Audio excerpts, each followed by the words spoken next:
nag vocal bi jiitu plainte bi après ñëpp xamee sama baat tu vois mu nekk fi si internet bi et tout ça. billaay mën naa jël sama responsabilité mais yow nga toog comprendre nga moom mu toog mais pas ma envoyé le vocal bi yow nga transféré ko wala nga koy déglu loolu la ñëpp mën na ko capturer man wóolu naa la de mais ñoom wóoruwuma leen. Ahmed c'est bon xalaat naa ci affaire yi et je suis prête en fait mais j'aurais préféré toog ak yow ak kooku ñu waxtaan tout ça kon ko instant bi nag nekkoo fi xaw ma nu muy demee mais bëgguma jël benn risque di envoyer vocal et tout ça mooy loolu.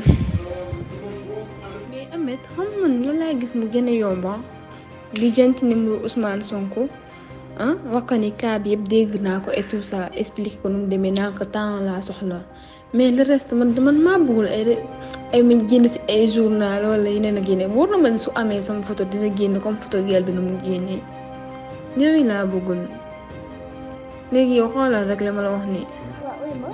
léegi yow man damay envoyé benn vocal wax fu mu commencé ba ni ñu xamante et tout ça ok am problème léegi day mos bi mooy lan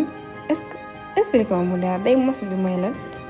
ak affaire yi ni muy demee su ma envoyé vocal bi fu muy dem ak explique ma daal tuuti. Ahmed man damay xalaat ñi ma xam ñu nekk ci état bi yëpp gis nga loolu su xasee ba jàll kenn dootu la ñemee comprendre nga ñëpp dinañ naan ni gel bi nii gel bi naa man yooyu lay xalaat. yooyu lay suuraale billaay. waa kon may ma jël sama temps dégg nga. xalaat naa ci affaire yi et je suis prête en fait mais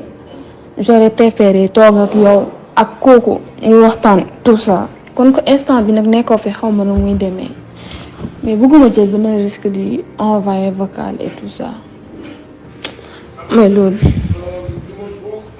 waa kon may ma jël sama temps dégg nga. Ahmed man damay xalaat ñi ma xam ñu nekk ci état bi yëpp gis nga loolu su xasee ba jàll kenn dootu la ñemee comprendre nga ñëpp dinañ naan ni gel bi nii gel bi naa man yooyu lay xalaat yooyu lay suuraale billaay. waaw oui ma léegi yow man damay envoyé benn vocal wax fu mu commencé ba ni ñu xamante et tout ça ok am problème léegi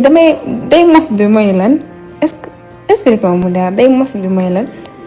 ak affaire yi ni muy demee su ma envoyé vocal bi fu muy dem ak.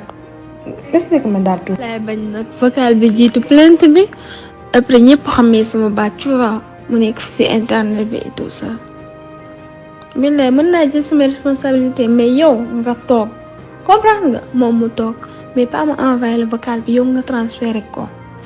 wala nga koy déglu loolu la ñëpp mën na ko capturer.